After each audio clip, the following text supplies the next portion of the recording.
From British India, Punjab. India, my country, British. The actual India, not your version of India. Vande Mataram, Vande Mataram. Vande Mataram, Vande Mataram, Vande Mataram.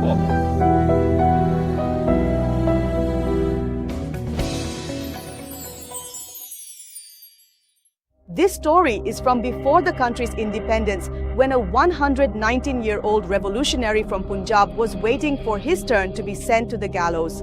But why was there this wait? Why was he so eager to hang from the noose? To understand the whole story, let's go back to the year 1906, when the British were busy destroying the Indian agricultural system. The British had enacted a law called the Colonization Act and the Doa Bari Act. Under the pretext of building canals, they forcibly took land from the farmers. On top of that, they were also imposing arbitrary taxes. Bhagat Singh's uncle, Ajit Singh Ji, had started a movement against this. On March 3, 1907, a large rally was held in Lialpur, which is now in Pakistan. There, a song was played. The lyrics of the song were Pagdi Sambal Jata, Pagdi Sambal Oye. Pagdi Sambhal Jatta. Pagdi Sambhal Gaye Hain. The song became so famous that the entire movement came to be known as the Pagdi Sambhal movement. The British were so afraid of this song that they exiled Ajit Singh from the country for 40 years. Later, Ajit Singh went to Afghanistan, Iran, Italy, and Germany and continued his struggle from there. You could call it an era when the mothers of the country were not giving birth to mere children but to revolutionaries. A child of this era was growing up. His name was Kartar Singh Sarabha. But this story is not just that. It also contains the freedom movement, sacrifice, and the Arya samaj. Everything is so incredibly colorful here. The cool water is flowing gently while the dark shadows move across the ground in a mysterious way. Hello to everyone who is joining us today.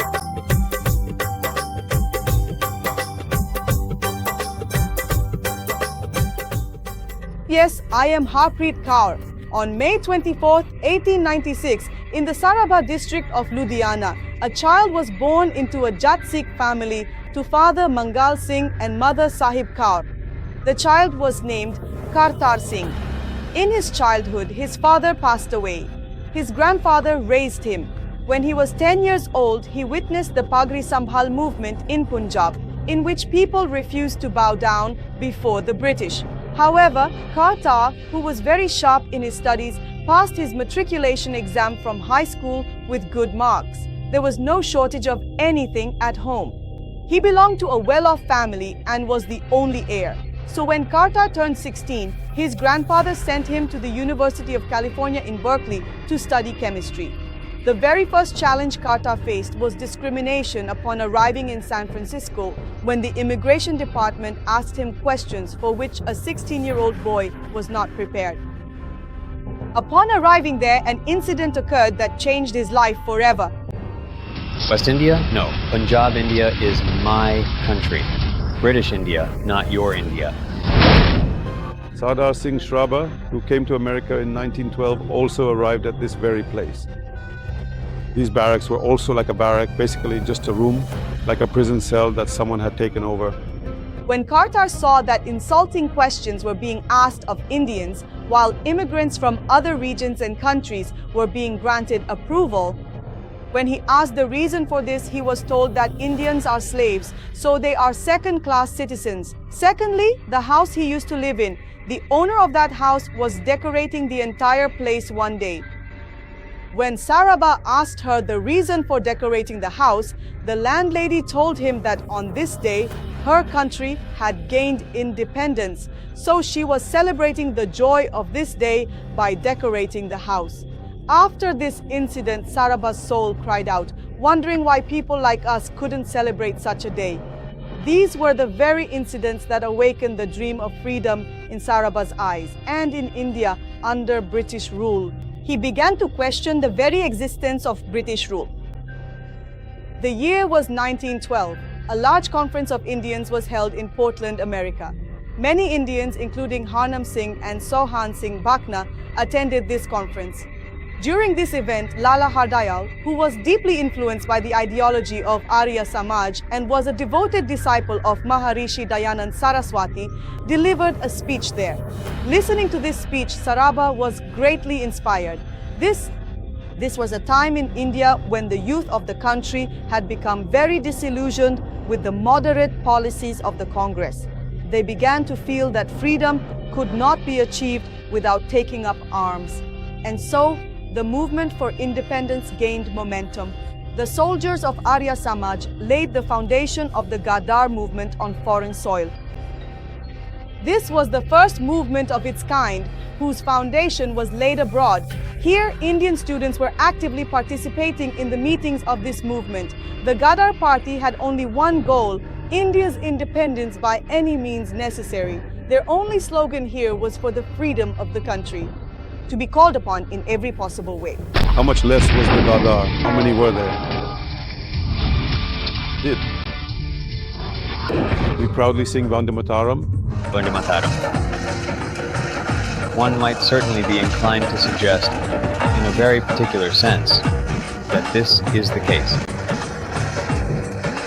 That this was a movement that declared an armed struggle by Arya Samaj activists against imperialism and demanded complete independence for India.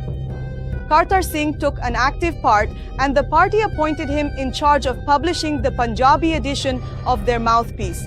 Besides Punjabi, Gadar was also published in Hindi, Urdu, Bengali, Gujarati, and Pashto, and it began to be sent to Indians all over the world. The printing press of the Gadar movement, of the Gadari Babas, had just been set up. These were the first teachers. The Gadar movement had established its own Yugantar house. The youth used to print there at night, cleverly, so that their message could reach the whole world. The newspaper would mention the atrocities being committed by the British. Very quickly, it carved out a unique place for revolutionary ideas among the Indian diaspora. Soon the First World War broke out, and the members of the Gadar party decided that this was the time to mobilize their countrymen by shifting their base. The reason was that the British were now preoccupied with saving themselves in the World War. Then, on August 5, 1914, the Gadar edition declared another war against the British, and its copies began to be distributed among Indians all over the world, especially among Indian soldiers in British cantonments. The Gadar party had grown so large that news about it started appearing in English newspapers. Gadar party activists began returning to their homeland from abroad. Only 18 years old, Kartar Singh Saraba also returned to India on September 15, 1914, along with Satyen Sen and Vishnu Ganesh Pingal, and met Jatin Mukherjee of Yugantar in Kolkata. Jatin Mukherjee introduced him to Rash Behari Bose.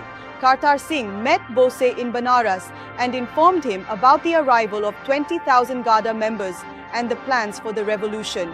He gave this information. This was the biggest call to revolution raised by the Arya Samaj against the British, but unfortunately, the British got wind of the revolutionaries' plans and launched a widespread campaign to capture them. Many Gadar members were arrested right at the ports, but this could not stop Kartar Singh from moving forward with his plan. Kartar Singh went to Punjab, preparing to make Punjab the main center of the revolution. In addition, Kartar focused on changing the minds of Indian soldiers serving in the British Army in Meerut, Agra, Banaras, Allahabad, Ambala, Lahore, and Rawalpindi, and on involving them in this movement. Along with this, he also set up a small-scale arms manufacturing unit in Ludhiana.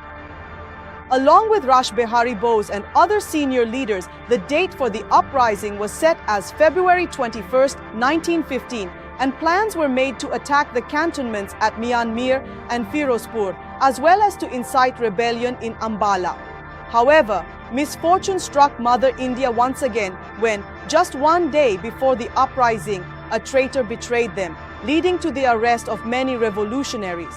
But still, somehow Kartar Singh managed to escape from the British. Carter's resolve was strong. He longed to see the dawn of freedom and refused to back down from his intentions. On March 2nd, 1915, in Chak number 5 of Sargodha, he made one last extremely daring attempt to incite and spark rebellion among the Indian soldiers of the 22nd Cavalry. But this time, the Risalda of the 22nd Cavalry, Ganda Singh, arrested him. He was tried in Lahore along with other Gadar members in a case known as the Lahore Conspiracy. The verdict was delivered in September 1915. 10 Gadar members were sentenced to death, and the death sentences of 17 others were commuted to imprisonment, and they were sent to lifelong exile in the Andaman Cellular Jail. When the 19-year-old young man was asked by the judge whether he preferred the death penalty or life imprisonment, just look at Sarabha's courage. That heroic youth replied, "I would prefer the death penalty over life imprisonment so that I can be reborn and once again fight for the freedom of Mother India."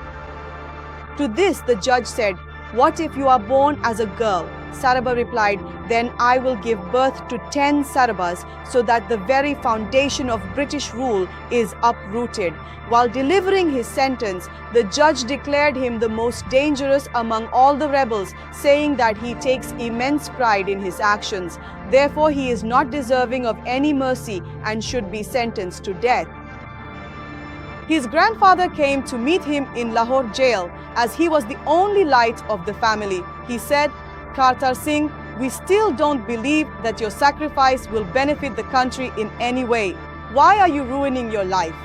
In response, Kartar Singh reminded his grandfather of some relatives who had died of cholera, plague, or other diseases and asked, "So, do you want that your grandson should die of such a painful disease? Isn't this death 1,000 times better than that?"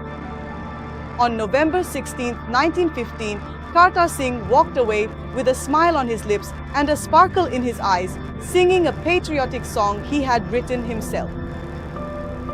You will find this in my statement before the Almighty. I am a servant of the people of Hind, and Hindustan is my homeland.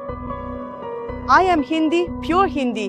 My caste is Hindi. My name is Hindi. This is my religion. This is my sect. This is my lineage. I am just an ordinary person of this devastated India. This alone is my address. This is my only identity. As I rise and sit, I wish to touch your feet, O Bharat. Where is my destiny? Where is my fate such as this? If in your service, O Bharat, I lose my head, I lose my life, then I will consider that to die is truly to live for me. I am just a witness. Salutations to the one and only Sardar Kartar Singh. Sarabha, at the age of 19, joyfully embraced the gallows. The Gadar party or movement did not succeed, but who knew that Sardar Kartar Singh Sarabha, as an inspiration to Bhagat Singh, would once again spark a wave of revolution in this Lahore jail on March 23, 1931. Soon he became a symbol of martyrdom, whom Bhagat Singh referred to as his guru, and through his bravery and sacrifice, many people drew inspiration from him. A novelist from Punjab, Nanak Singh, wrote a novel titled A Sheath, Two Swords, based on his life. The Arya Samaj will always cherish the memory of its immortal martyr, Kartar Singh Sarabha. We respectfully bow 100 times to the sacrifice of this great hero.